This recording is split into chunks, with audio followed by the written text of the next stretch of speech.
শ্ৰীমন্ত শংকৰ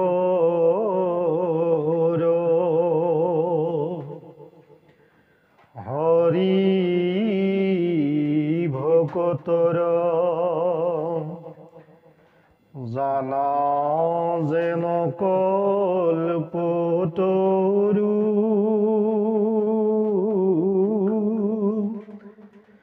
তন্ত্ৰ বিনাই নাই নাই নাই আমার পরম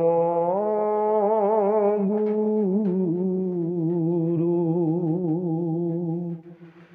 এরা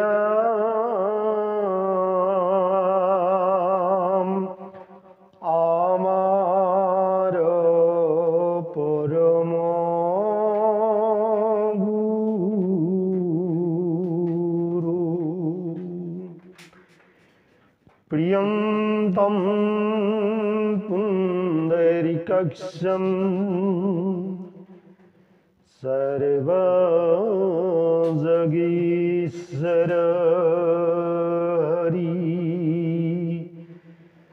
হরি ওম ধ্যানমূলম গুরুমূর্তি পূজামূলম গুরুপদম মন্ত্রমূলম গুরুবাক্যম মোক্ষমূলম গুরু কৃপা মোক্ষমূলম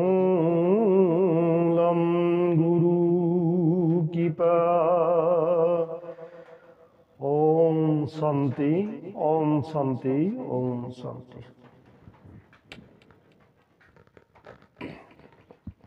কৃষ্ণ, আজি আমি আপোনাসৱৰ মাজলৈকে পুনৰ আহিছোঁ।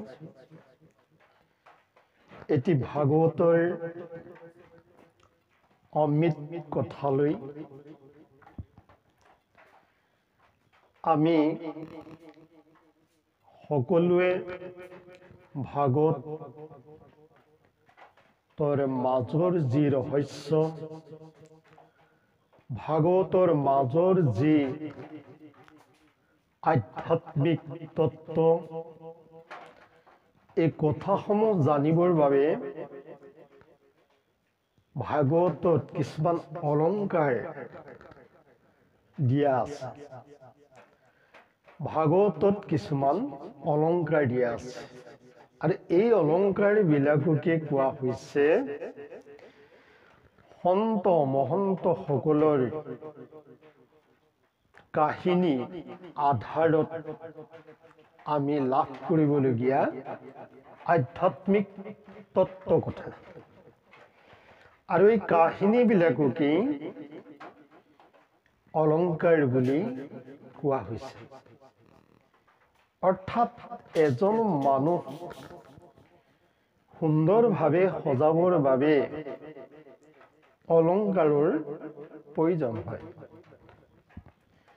এইটো হ'ল এটা বাহ্যিক ৰূপ, কিন্তু ইয়াক আধ্যাত্মিকভাৱে চোৱাৰ ৰূপটো অলপ বেলেগ ধৰণৰ। আধ্যাত্মিক ৰূপটো হৈছে, ইয়াৰ অলংকাৰ হৈছে গুণৰ অলংকাৰ। গুণৰ অলংকাৰখিনি হৈছে যিটো বস্তু আপুনি দেখি নাপায়। অৰ্থাৎ এজন ব্যক্তিৰ, সেই ব্যক্তিজন কিমান গুণী, কিমান গুণ আছে তেখেতৰ, সেই গুণবিলাকৰ ওপৰত নিৰ্ভৰ কৰি তেওঁ সমাজপ্ৰিয় হয়, জনপ্ৰিয় হয়। আৰু সেই গুণবিলাক আধ্যাত্মিকভাৱেও জনপ্ৰিয় বেলেগ আৰু সাংসাৰিকভাৱেও বহুতো মানুহ জনপ্ৰিয় হৈছে। কিন্তু আধ্যাত্মিকভাৱে জনপ্ৰিয় হ'বৰ বাবে এজন মানুহৰ কি লাগিব? সদায় আধ্যাত্মিক অৰ্থাৎ ঈশ্বৰীয় গুণৰ প্ৰয়োজন হ'ব। কিন্তু সাংসাৰিকভাৱে তেওঁ যদি সকলোৰে মাজত পৰিচিত হয়, তেওঁ সাংসাৰিক জ্ঞানৰ দ্বাৰাও পৰিচিত বা জনপ্ৰিয় হয়। কিন্তু আধ্যাত্মিকভাৱে জনপ্ৰিয় হোৱাটো গুণৰ অলংকাৰৰ প্ৰয়োজন হয়। এতেকোতে আমি আজি সেই ভাগৱতৰ অৰ্থাৎ মূল কথা এটি লৈ আহিছো। এই কথাটোৱে হৈছে দক্ষৰ যজ্ঞ। দক্ষইনো নিজাববীয়াকে কিয় যজ্ঞ কৰিবলগীয়া হ'ল আৰু সেই যজ্ঞত কি ভাৱনাৰে কৰিছিলে সেই যজ্ঞ, আৰু সেই যজ্ঞৰ মূল বিষয়বস্তু কি আছিলে আৰু তাত কি ঘটনা ঘটিছিলে, কিহৰ বাবে ঘটনা ঘটিলে, এই কথাখিনিকে, এই অলংকাৰখিনিকে লৈ আজি আমি ভাগৱতৰ অমৃত ৰসটো বিচাৰিব লাগিব। ৰাজহাঁহে যেনেকৈ গাখীৰ মিলাই থোৱা পানীত তাত গাখীৰটো বিচাৰি খায়, কিন্তু পানীটো নাখায়, ঠিক তেনেধৰণে আমি প্ৰত্যেকজন মানুহ ৰাজহাঁহৰ দৰে এক লক্ষণ ল'ব লাগিব। অৰ্থাৎ সেই ৰাজহাঁহে কি কৰিছে, পানীখিনি নেখাই যেনেধৰণে গাখীৰখিনি খালে, ঠিক তেনেধৰণে এই পাৰ্থিৱ জগতত থকা যিবিলাক অশাশ্বত বুলি কৈছে, এইবিলাকত লাগি নাথাকি ধন সম্পত্তি ঐশ্বৰ্য বিভূতি পুত্ৰ কন্যা ভাৰ্যা সংসাৰৰ পৰিয়াল বৰ্গ ইষ্ট মিত্ৰ বন্ধু বান্ধৱ এইবিলাকৰ লগত লাগি নাথাকি যদি বন্ধুৰ প্ৰতি অৰ্থাৎ সখাৰূপী ভগৱান কৃষ্ণক যদি নিজৰ কৰিব পৰা ব্যৱস্থাটো কৰে, তেতিয়াই সেই ব্যক্তিজনেই গুণৰ আচল অলংকাৰটো লাভ কৰিব পাৰে। গতিকে এই অলংকাৰ লাভ কৰিবলৈ যোৱাৰ আগত বহুতখিনি এজন সন্ত মহন্তই ত্যাগ কৰিহে সন্ত মহন্ত হ'ব পাৰিছে। এতিয়া এবাৰ ব্ৰহ্মা সভা এখন হৈছিল। এই ব্ৰহ্ম সভাখনত ব্ৰহ্মা বিষ্ণু মহেশ আৰু সকলো দেৱতাবিলাক গোট খাইছিল, আৰু সেই ভয়ানক সভাখনত বহুতো দেৱ দেৱী থকা এই সভাখনত এটা সময়ত প্ৰজাপতি দক্ষ প্ৰৱেশ কৰিলে। তেওঁ আছিল ব্ৰহ্মাৰ পুত্ৰ, অৰ্থাৎ তেওঁ প্ৰজাপতি হোৱাৰ বাবে তেওঁ যেতিয়া সভাৰ মাজলৈ প্ৰৱেশ কৰিলে, সকলো দেৱ দেৱী থিয় হৈ দিলে। এইটো এটা নিয়ম, যিহেতু সকলো থিয় হৈ দিলে, কিন্তু শিৱ প্ৰভু থিয় নহলে। এতিয়া শিৱ প্ৰভু থিয় নোহোৱাৰ বাবেই দক্ষ ৰজাই সেই শিৱক অৰ্থাৎ জোঁৱায়েক হয় দক্ষৰ সৰু কন্যা সতীক শিৱই বিয়া পাতিছে, আৰু সেই সতীক বিয়া পতাৰ বাবে তেওঁ শিৱ জোঁৱায়েক হয়। আৰু সেই শিৱ যে ভগৱান এই কথাটো দক্ষই পাহৰি গ'ল। কিন্তু তেওঁতো ভগৱান হয়। আৰু তেওঁ এনেকুৱা খং উঠিলে জোঁৱায়েকৰ ওপৰত, বহুত গালি দিলে, বহুত তিৰস্কাৰ কৰিলে। আৰু এজন এজনকৈ সভাত প্ৰায় সকলো ইফালে সিফালে গৈ নাইকিয়া হ'বৰ উপক্ৰম হৈ গৈছে। আৰু অৱশেষত তেওঁ কি কৰিলে, সেই সভা পৰিত্যাগ কৰিলে বহুত ক্ৰোধ মনেৰে। এতিয়া আমি এইখিনিতে এটি দৰ্শন লাভ কৰিব লাগিব। কি দৰ্শন লাভ কৰিম? অৰ্থাৎ শিৱই ইমান গালি পৰাৰ স্বত্তেও এষাৰটো মাত নামাতিলে। মাতিলে জানো? এষাৰো মাত নামাতিলে। আৰু মাত নমতাৰ কাৰণটো হৈছে কি, তেওঁ ভাবিছে যে পগলা মানুহৰ লগত মই যদি নিজে পগলা হৈ যাওঁ, ইয়াততো কোনো লাভ নহয়। আৰু তেওঁ যিখিনি কথা কৈছে এইখিনি চব অবাস্তৱ কথা, অবাস্তৱ ক্ৰোধ।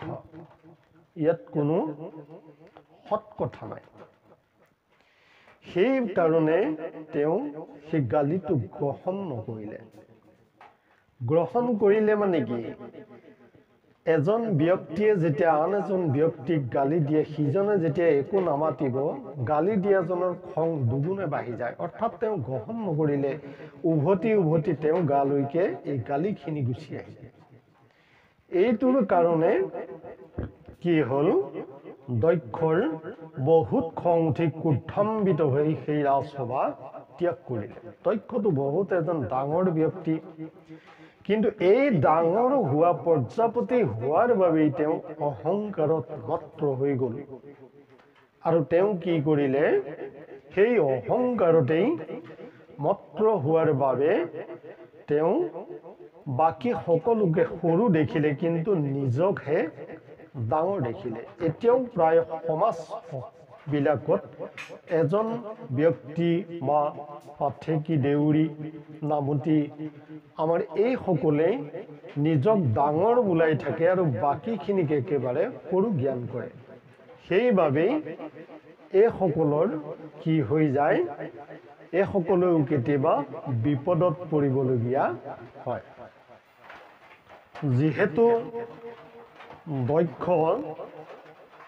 দেৱতাসকলৰ ওপৰত প্ৰজাপতি হোৱাৰ বাবে তেওঁ সেই যিটো ডাঙৰ স্থান অধিকাৰ কৰিলে, সেই স্থানটোৰ বাবেই তেওঁ কি হৈ গ'ল, অহংকাৰী হৈ গ'ল। আৰু এই অহংকাৰটো হোৱাৰ বাবেই তেওঁ কি কৰিলে, এই অহংকাৰত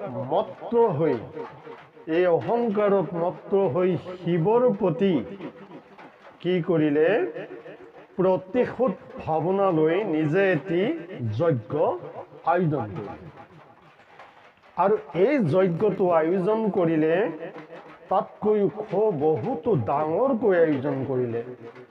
তাতে কি কৰিলে, প্ৰতিশোধমূলক ভাৱনাৰে এই যজ্ঞটো আৰম্ভ কৰিলে। গতিকে সকলোকে মাতিলে, কোনো বাকী নাথাকিলে, কিন্নৰ পৰ্যন্ত সকলো ব্যক্তিকেই মাতিলে, কিন্তু শিৱক আৰু নিজৰ যি সঠিক নিমন্ত্ৰণ নজনালে। অৰ্থাৎ শিৱ মানে বৈষ্ণৱ, আৰু বৈষ্ণৱ নিন্দা কৰি এটি অনুষ্ঠান কৰাটো, সেই অনুষ্ঠান জানো ফলিয়ায়? কেতিয়াও নফলিয়ায়।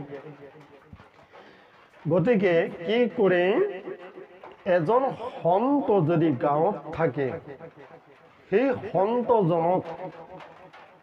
সন্তজনক যেতিয়া প্ৰতিশোধমূলক ভাৱ লৈ তেওঁক নমতাকৈ সেই অনুষ্ঠানটি কৰে সেই অনুষ্ঠানৰ কেতিয়াও ফলপ্ৰাপ্তি নহয়। কাৰণ আমাৰ দক্ষ যজ্ঞত ইয়াক সম্পূৰ্ণভাৱে বুজাই দিছে। দক্ষৰ যজ্ঞৰ পৰিণতি কি হৈছে, আৰু এনেধৰণে তেওঁ সেই অনুষ্ঠানটি কৰিলে তাত সকলো দেৱ দেৱীবিলাক আকাশ মাৰ্গেদি দক্ষৰ যজ্ঞলৈ গতি কৰিছে। আৰু দেখিলে সতীয়ে দেখি গম পালে যে পিতৃয়ে যে এটা যজ্ঞ পাতিছে সতীয়ে গম পায়, কিন্তু নিমন্ত্ৰণহে কৰা নাই। আৰু লগে লগে মহাদেৱ তপস্যাত আছিলে, তপস্যাত গৈ সতীয়ে হুলস্থুল লগাই দিলে যে স্বামী স্বামী আপুনি কি কৰি আছে? মোৰ পিতৃয়ে যজ্ঞ পাতিছে আৰু সেই যজ্ঞলৈ সকলো দেৱ দেৱীবিলাক আকাশ মাৰ্গেৰে লাইন পাতিছে, গতিকে আমিও সেই যজ্ঞলৈ যাব লাগে, ব'লা ব'লা ৰৈ নাথাকিবা। আৰু তেতিয়া শিৱই খুব শান্ত ভাৱনাৰে সতীক কৈছে যে হে সতী, তোমাৰ দেউতা আধ্যাত্মিকতা নাই, গতিকে আধ্যাত্মিক নথকা এজন ব্যক্তিৰ সভাত যোৱাটো আমাৰ বাবে বহুত হানিকৰ হ'ব। আৰু সিপিনে তেওঁ আমাক নিমন্ত্ৰণেই কৰা নাই, গতিকে অনিমন্ত্ৰিত সেই সভাখনলৈ যোৱাটো কিন্তু তুমি যিয়ে ক'লেও উচিত নহয় বুলি বহুবাৰ বুজালে মহাদেৱী। কিন্তু দেউতাকৰ ঘৰত কৰা অনুষ্ঠান জীয়েক কেনেকৈ থাকে? তেতিয়া জীয়েকে কৈছে, তোমাৰ শহুৰ দেৱতাই পাতিছে যজ্ঞ, তোমাক নিমন্ত্ৰণ নকৰিলেও তুমি যাব লাগিব। কিহৰ নিমন্ত্ৰণ প্ৰয়োজন আছে? তুমি খবৰ কাটি ল'ব লাগে। তেতিয়া শিৱই কৈছে, ইয়াতো কোনো বাধা নাছিলে, কিন্তু তোমাৰ সেই পিতৃয়ে এটা হিংসাত্মকমূলক ভাৱনাৰে সেই যজ্ঞটি আৰম্ভ কৰিছে। সেইকাৰণে সেই স্থানত আমাৰ কোনো আসন নাই, গতিকে আমি যাব নোৱাৰিম। এটা সময়ত বহুবাৰ শিৱই যেতিয়া ক'লে, এটা সময়ত সেই দেৱী ভয়ানক ৰূপ ধাৰণ কৰিলে যে কিয় যাব নোৱাৰিম, কি কাৰণে যাব নোৱাৰিম? মোৰ দেউতাই নামাতিলে তাত কি অসুবিধা আছে? মই গ'লেতো মোক অনাদৰ নকৰে, গতিকে মই যামেই। এনেধৰণে ইমান ক্ৰোধান্বিত হৈ গ'ল সতী, যেন চকুৰে জুই ওলাই যাব, এনেকুৱা ধৰণে ক্ৰোধান্বিত হৈ গ'ল। সেইকাৰণে কৈছে আইসকলৰ তিনিটা ৰূপ আছে, এটা মাতৃস্বৰূপা, এটা লক্ষ্মী স্বৰূপা আৰু এটা কালী স্বৰূপা। যেতিয়া কালী ৰূপ ধাৰণ কৰিব, ইমান শান্ত শিষ্ট এগৰাকী আই মাতৃ যেতিয়া কালী ৰূপ ধৰিব, তেতিয়া কিন্তু সেই স্বামীয়েও তেওঁক ৰক্ষা কৰিব নোৱাৰে, এনেকুৱা ৰূপ ধাৰণ কৰিব পাৰে। আৰু সতীয়েও সেই ৰূপ যেতিয়া ধাৰণ কৰিলে, শিৱক নামানি, শিৱৰ কথা নামানি তেওঁ কাপোৰ কানি বাটে বাটে পিন্ধি গৈছে, অকলে গুচি গ'ল। আৰু নন্দী ভিঙি সকলে লগত গৈ বাটে বাটে তেওঁ অলংকাৰ পাতিবিলাক পিন্ধাই গৈ আছে। আৰু এনেধৰণে গৈ তেওঁ ভাবি গৈছে যে মই যেতিয়া সেই যজ্ঞত উপস্থিত হ'ম, মোৰ বাই ভনীসকলে খুব সুন্দৰভাৱে মাত বোল কৰিব, মায়ে মোক আদৰি নিব, পিতাই মোক দেখিলে হাঁহি বিৰিঙাব মুখত। কিন্তু যেতিয়া উপস্থিত হ'লগৈ তেতিয়া ইয়াৰ সকলো বিপৰীত ৰূপ দেখা পালে, অৰ্থাৎ দক্ষই কাকো মাত বোল নকৰিবৰ বাবে বাধা প্ৰদান কৰি থৈছে। সেইকাৰণে নিজৰ মাতৃয়েও এষাৰ মাত মতাৰ অধিকাৰ নাই। আৰু যেতিয়া সেই সতী দেৱী দক্ষৰ সভাত উপস্থিত হ'ল, সকলো ফালে চালে আৰু তাতে ব্ৰহ্মা বিষ্ণু আছিলে। আৰু সতীৰ যেতিয়া তাত উপস্থিত হৈ গ'ল, তেতিয়া ব্ৰহ্মা বিষ্ণুৱে ভাবিছিল যে ইয়াত এতিয়া বৰ্তমান ভীষণ এটা পৰিণতি হ'ব পাৰে, গতিকে তেওঁলোক দুইজন অন্তৰ্ধান হৈ গ'ল। আৰু দক্ষ ৰজাই বহুতো গোটেই সভাৰ মাজত সতীক তথা সতীৰ স্বামী শিৱক বহুত নিন্দা কৰিলে, আৰু গুৰুৰ নিন্দা শুনি সতীয়ে কি কৰিলে, এটা চৰ্ত বান্ধি ল'লে যে পিতা, তোমাৰ মোৰ মাজত সম্পৰ্ক মাত্ৰ এটাই আছে। এই সম্পৰ্কটো কি? এই সম্পৰ্কটো হৈছে তুমি মোক জন্ম দিছা, সেইকাৰণে মোক স্বামীয়ে দক্ষিণী বুলি মাতে। গতিকে তোমাৰ মোৰ মাজত থকা যি সম্বন্ধ, দেহৰ যি সম্বন্ধ, সেই সম্বন্ধটোৰ বাবেহে মই তোমাৰ যি হওঁ। কিন্তু আত্মাৰ সম্বন্ধৰে যদি চোৱা যায়, শিৱ মোৰ প্ৰাণৰ দেৱতা, আৰু তেওঁ বাহিৰে মোৰ আৰু এই জগতত কোনো নাই। আৰু যাক তুমি গালি পাৰিছা সেইজন মোৰ গুৰু হয়, গতিকে এই স্থান মোৰ কেতিয়াও পবিত্ৰ নহয় মোৰ বাবে। আৰু এই কথাটোৰ দ্বাৰা আমাক আধ্যাত্মিকভাৱে বুজাইছে যে আজিৰ যিসকল বোৱাৰী, যিসকল আই মাতৃ, এইসকলৰ স্বামীক যদি কোনোবাই অপঘাত কৰে, কোনোবাই যদি বহু বেয়া ধৰণে গালি দিয়ে, কোনোবাই যদি তেওঁক তিৰস্কাৰ কৰি কথা কয়, আপোনা হবেও সেই স্থান ত্যাগ কৰিব লাগে। কিন্তু বৰ্তমান সময়ত ইয়াৰ সম্পূৰ্ণ বিপৰীত ৰূপ দেখা গৈছে। যদি কোনোবাই কয় তোমাৰ স্বামী এনেকুৱা, তোমাৰ স্বামী তেনেকুৱা, তোমাৰ স্বামী কোনো কাম নাই, এনেধৰণে কোৱাৰ পিছত বহু আই আছে তেওঁলোকে ইয়াৰ শলাগহে লোৱা দেখা যায়। গতিকে যি শলাগ লৈছে সেইগৰাকী কেতিয়াও পত্নী হ'ব নোৱাৰে, তেওঁ কেতিয়াও ভাৰ্যা হ'ব নোৱাৰে। তেওঁ স্বামী নিন্দা শুনি ভাল পায়। কিন্তু সতী দেৱীয়ে কি কৰিছিলে, যে তোমাৰ মাজত মোৰ দেহৰ সম্পৰ্ক আছে মাত্ৰ, গতিকে এই দেহ মই ত্যাগ কৰি দিম, এই দেহ তোমাক দি দিম, আৰু মই মোৰ জীৱাত্মা সেই স্বামীৰ লগত, পৰমাত্মাৰ লগত মই বিলীন কৰি দিম।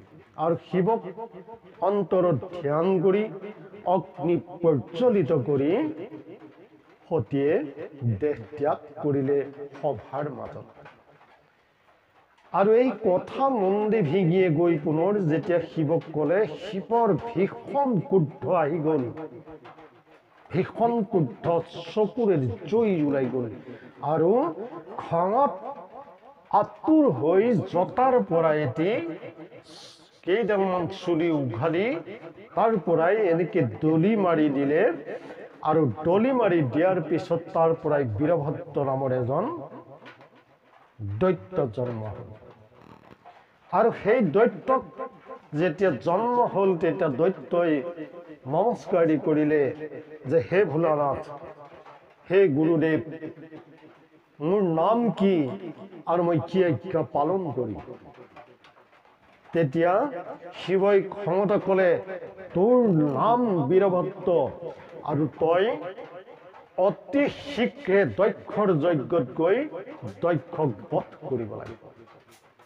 আৰু লগালগ সেই বীৰভদ্ৰই দক্ষৰ সভাত কৈ উপস্থিত হ'ল আৰু বহু সৈন্য নিহত কৰাৰ পিছত দক্ষৰ মূৰটো ছিঙি সেই অগ্নিত পূৰ্ণাহুতি দি দিলে, অগ্নিকুণ্ডত ভৰাই দিলে। এইখিনিতে আমি আৰু এতিয়া আধ্যাত্মিক কথা আপোনালোকে খুব সুন্দৰভাৱে বুজিবলৈ চেষ্টা কৰিব। যিহেতু ভকতবিহীন অৰ্থাৎ বৈষ্ণৱক নিন্দা কৰি পতা যজ্ঞ, কিমান খৰচ কৰি সেই যজ্ঞটো কৰিছিল, কিবা লাভ হ'ল জানো? যিহেতু তেওঁ নিজৰ মূৰটো ছিঙি সেই অগ্নিকুণ্ডত ভৰাই দিবলগীয়া হ'ল। এয়াই হৈছে ভকত নিন্দা কৰি, বৈষ্ণৱক নিন্দা কৰি, বৈষ্ণৱক হিংসা কৰি, বৈষ্ণৱক প্ৰতাৰণা কৰি কৰা যজ্ঞ। গতিকে সমাজত বা গাঁৱত কোনোবা ভকত বৈষ্ণৱক কেতিয়াও নিন্দা কৰি যজ্ঞ নাপাতিব। আজিকালি প্ৰায় যজ্ঞবিলাকেই নিন্দা হিংসাত্মক বুলি ধৰি লোৱা হৈছে। কি কাৰণে ধৰি লোৱা হৈছে? যে ইহঁতে ইমান সুন্দৰকৈ ভাগৱত পাতিলে, গতিকে আমি তাতকৈ দুগুণ সুন্দৰকৈ ভাগৱত পাতিব লাগিব। এইবিলাক চব প্ৰতিযোগিতামূলক হৈছে, কিন্তু তাত ভক্তি নাই। সেইকাৰণে কৈছে ভক্তি নোহোৱা 5টা কাৰণ আছে। এজন ব্যক্তিৰ ভক্তি যে নাই, তাৰ 5টা কাৰণ আছে। এই 5টা কাৰণ হৈছে এটা জাতিৰ অহংকাৰ, অৰ্থাৎ মই কিমান ডাঙৰ জাতিৰ ব্যক্তি, আৰু দ্বিতীয়তে বিদ্যাৰ অহংকাৰ, মই বহুত পঢ়া ব্যক্তি, বহুত পঢ়িছোঁ মই, গতিকে মোৰ সমান ডিগ্ৰীধাৰী ব্যক্তি আৰু কোনো নাই। এই কথাটো লৈও কি কৰে, অহংকাৰত মত্ত হৈ যায়। আৰু এটা কথা আছে কি, 3 নম্বৰৰ ৰূপ। আমাৰ ৰূপটোৰ বাবে প্ৰত্যেকৰে নিন্দা আহি যায় যে মই বহুত ধুনীয়া, মই সকলোতকৈ শকত আৱত সুঠাম আৰু বগা, খুব মই সুন্দৰ, গতিকে এই ক'লা মানুহবিলাকৰ লগত কিয় বহিম বা কিয় যাম? এই কথাটোক লৈও তেওঁ অহংকাৰ হয়। আৰু কি হয়, যৌৱন যেতিয়া সুন্দৰ, একেটাই যৌৱনো যেতিয়া সুন্দৰ হয়, সুঠাম হয়, সেই মানুহজনেও কি কৰে, আনক হিংসা কৰি, আনক প্ৰতাৰণা কৰি তেওঁ নিজৰ শৰীৰক লৈ অহংকাৰ কৰে। আৰু মহৎ অৰ্থাৎ তেওঁ প্ৰবল পৰাক্ৰমী, এইবিলাক কাৰণতেই সেইজন ব্যক্তিৰ ভক্তি কেতিয়াও নাহে। সেই যিজন দক্ষ, তেওঁৰ ভক্তি নাছিল। ভক্তি নোহোৱাৰ মূল কাৰণটোৱেই হৈছে তেওঁ হিংসাত্মকভাৱে সেই যজ্ঞ কৰিছিল। আৰু সেই যজ্ঞ তেওঁ মূৰ ছিঙি দিলে, আৰু শেষত সেই সকলোৱে মিনতি কৰিলে যে যজ্ঞ পূৰ্ণাহুতি দিব লাগিব। কিন্তু তাৰ আগতে এটা ঘটনা ঘটি গ'ল। ভিগুমুনি আছিলে তাৰ পুৰোহিত, আৰু সেই পুৰোহিতৰ কি কৰিলে, নন্দী ভিঙিয়ে গৈ সেই পুৰোহিতৰ দাঢ়ি উঘালি দিলে। আৰু দাঢ়ি উঘালি দিয়াৰ বাবে সেই পুৰোহিতে ভিগুমুনিয়ে অভিশাপ দিলে নন্দীক যে তহঁতি ব্ৰাহ্মণৰ দাঢ়িত ধৰিলি, গতিকে তহঁতক মই অভিশাপ দিছোঁ, তহঁতি কলি যুগত ভেকচন কৰি শিৱৰ শিষ্য বুলি বোলাই ফুৰিবি, ভাং ধপাত খাই ফুৰিবি, কিন্তু শিৱৰ তত্ত্ব তহঁতে অকণমানোৱেই নাজানিবি। আৰু লগতে সেই যি অভিশাপ দিলে, সেই অভিশাপৰ লগতে নন্দীয়েও সেই পুৰোহিতক অভিশাপ দিলে যে বৈষ্ণৱবিহীন যজ্ঞ কৰা তহঁতৰ নিচিনা অহংকাৰী ব্ৰাহ্মণে কলিত কৰ্মকাণ্ডী হৈ কৰ্ম কৰিব লাগিব, পইচাৰ লালসাত কাম কৰিব লাগিব, তহঁতৰ কোনো ভক্তি নাথাকিব, এই বুলি নন্দীয়ে অভিশাপ দিলে। আৰু শেষৰ পৰ্যায়ত কি হ'ল, এই যজ্ঞ পূৰ্ণাহুতি দিবৰ বাবে যজ্ঞ কৰিছে যেতিয়া সম্পূৰ্ণ কৰিবই লাগিব। গতিকে আপুনি যদি কিবা এটা কৰ্ম হাতত লৈছে তাক সম্পূৰ্ণ নকৰিলে আপুনি কাপুৰুষৰ ঠাই লাভ কৰিব লাগিব। আৰু তেতিয়াই কি কৰিলে সেই দক্ষ ৰজাই মোৰতো যিহেতু নাই এতিয়া কেনেকৈ পূৰ্ণাহুতি কৰিব। গতিকে সেই সময়তে কি কৰিলে, ভোলানাথে এটা ছাগলীৰ মাথা সেই দক্ষৰ মূৰত লগাই দিলে মন্ত্ৰপুত কৰি। অৰ্থাৎ ইয়াৰ আধ্যাত্মিক তত্ত্ব এইটোৱেই বুজাইছে, যি বৈষ্ণৱক নিন্দা কৰে, যি ভকতক নিন্দা কৰে, যি সন্ত মহন্তক নিন্দা কৰি যজ্ঞ পাতে, সি এটা ছাগলীৰ লগৰহে ব্যক্তি হ'ব পাৰে, ছাগলীৰ স্বভাৱৰ এজন ব্যক্তি হ'ব পাৰে। গতিকে সকলোকে সাৱধান কৰি দিছে দক্ষ যজ্ঞত যে এনেকুৱা ভাৱনালৈ কেতিয়াও যজ্ঞ বা যিকোনো কৰ্ম নকৰিব। এইখিনিকে আমাক আজি দক্ষৰ যজ্ঞৰ দ্বাৰা আমাক জ্ঞান দিছে। গতিকে আমি সকলোকে কৈছোঁ যে এইখিনি কথা খুব সুন্দৰভাৱে শুনক, খুব সুন্দৰভাৱে বুজক। এই দক্ষ যজ্ঞৰ মাজেৰে আমাক বহুত জ্ঞান দিছে ভাগৱতে। গতিকে আপোনাসবক পুনৰ নমস্কাৰ জনাইছোঁ আৰু সকলো কুশল কামনা কৰি আমি আজিলৈ আহিছোঁ। সৰ্বে ভৱন্তু সুখিনঃ, সৰ্বে সন্তু নিৰাময়া, সর্বে ভদ্রাণি পশ্যন্তু মা কর্ষিৎ দুঃখ ভাগ ভবেৎ। মন্ত্রহীনম ক্রিয়াহীনম ভক্তিহীনম জনার্দনম यत्पृच्छन्मयदेव तस्मै गुरुवे नमो नमः, तस्मै गुरुवे नमो नमः। ओम विष्णु विष्णु तद् विष्णु वासुदेव परम श्री विष्णु नमो नमः। ओम शांति, ओम शांति।